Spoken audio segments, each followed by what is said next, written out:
Hello and welcome to Bailey Shooting. Before I start, I'm just going to say this rifle is unloaded and clear and all nice and safe. So this video, it's all about the Infiray TL 35. That's the scope that's mounted on top of this rifle here. As you can see, it resembles a standard rifle scope, albeit in its normal shape and design. So starting at the back, ocular adjustment as per what you'd have on a normal rifle scope. You've got some quick menu controls on the back here. I'll go into those in a second. Standard 30mm tube. You've got 3 turrets here, but they're not for what you'd normally expect them to be. The one on the right here has a USB Type-C behind it, which I shall show you. So if I pop this off, there's a USB Type-C port in there. That's for charging the onboard battery on the scope. Onboard battery is very, very good, just the one that comes with it. I went out the other night, had this on for 4 hours, and it only went down quarter of the battery, so it started 3/4 in. The top turret does a quick menu, and if you press and hold it for longer, it puts you into the full menu system. And the turret facing me is an additional battery port where you can put a secondary battery in there to double the life of the scope. Moving further forward, you've got your focal ring on the front here. This is what focuses the image down range, and on the very front you've got a nice sturdy lens protector for the actual thermal lens on the front.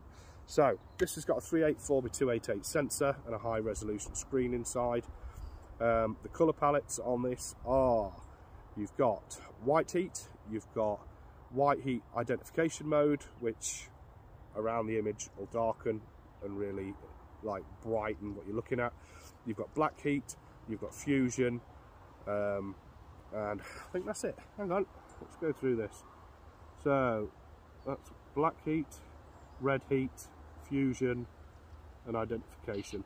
So they're on there, all nice. You can have picture on picture in there. It's got the accelerometer in there as well, so if you want to have the compass in there, as well as things that are telling you inside the scope whether you're tilting the gun left to right or aiming downhill or uphill, you can turn those on as well. There's lots of options with this. It's got a one-shot zero function in there, so when you do come to zero it, me personally, I bore sight these at, I bore sighted this one at 50 yards, piece of tin foil on a box, 1 inch square, put it down range at 50 yards, bore sight through the barrel and move the digital crosshairs to where I think they need to be. Took a shot and you can actually see where your shots are going because the heat of the round hitting the cardboard box, and it was pretty damn easy to get this zeroed. I've zeroed this now at 200 yards. Right then, as I cannot actually show you the menu system through a recording, what I'm going to do, I'm just going to show you what comes up.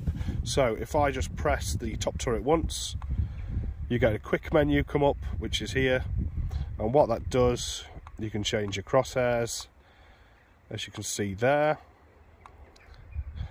which is very, very handy. I need to go back to what I was on before, which is that one. You can change the colours. Let's get that back in the middle. You can change the colours, so you can pick how you want it to look. Image sharpness, overall, you can change there as well. And you can also pick your profile at the bottom. So if I come off that, I'll press and hold the menu button now.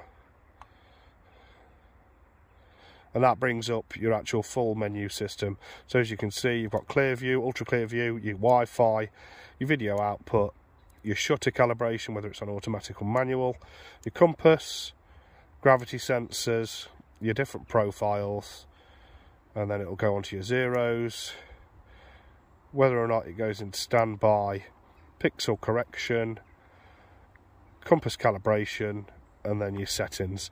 They're all there. On the back of the scope, you can just press the left hand button, which is at 9 o'clock, which changes your colour palette, as you can see. Sorry about the flickering, that's just the nature of the beast. The power button itself refreshes the thermal. You've got your brightness control, where you can change it all the way through the different brightness levels, as you can see there. And then if you press the picture button once, it'll take a photo. If you press and hold, you'll see the counter appear in the top left. That's started to record. So if you're recording a shot, that's what you'll get. Press and hold it again and it'll stop recording. So all nice and simple. If I press and hold the brightness, it brings up a stadiatric rangefinder, get rid of that, and if I press and hold the palette button, you get the picture-in-picture view appear in the top of the screen there as well. Press and hold again and it goes away. If you press and hold the power button but release it before that countdown is complete, that puts the unit into standby mode. Press the power button again and the unit will come back on, and then to turn it off you literally press and hold the power button for the full countdown and it will save all the data, and that is now turned off. So as you can see, the menu system on this isn't too complicated. The zero in's nice and simple. The other benefit of this unit is it has got onboard Wi-Fi, so you can connect via the Infiray app via Apple or Android, so you can actually control the scope from there and make changes to it, as well as view your footage and download it. So yeah, proper little good idea. I think it's got 16 gig on board. The video files on this are very small, so I don't think you'll ever fill that up, to be fair, but everything can be managed either via settings or via the app. So I hope this video was useful. It's only a quick one. It just gives you a general idea what the scope's about, the fact it's capable of doing the job. If you've got any questions, by all means ask them in the comment section below, or drop us a message via Bailey Shooting on Facebook or at the website. For a list of distributors, you can go to Highland Outdoors' website, and there's a list on there and you can find your nearest stockist. So yeah, thank you very much for watching. If you like the video, by all means please give us a thumbs up and subscribe to the channel. Cheers.